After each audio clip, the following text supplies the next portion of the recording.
Ütleme, et kui sa oled sõiduauto kõrgusel, on umbes siin maal see aken ja kui sa vaatad ülesse, siis sa juhti ei näe, siis järelikult juht ei näe ka sind.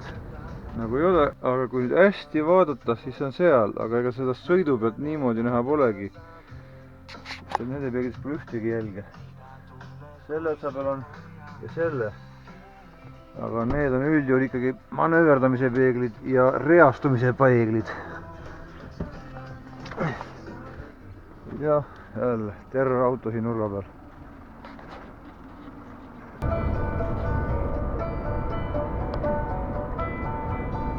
No ja need kaduski ära. Nüüd tuleb peeglisse.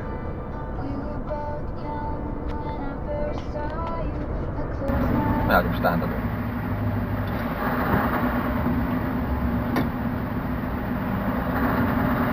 No plaan on see, et ma nüüd 3 minuti pärast, 4 minuti pärast, kui siin stau ära laheneb, siis jään nagu pausile.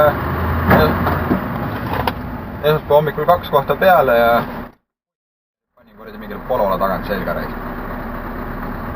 Panin vist jah, reis, ma ei tea.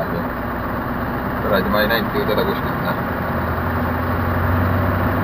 Oh, no ma ei tea, ma kuulsin neid tõmpsu praegu, et ma vaatan, et polo ees läheb, et eks ma kuradi, ma annan teada sulle kohe.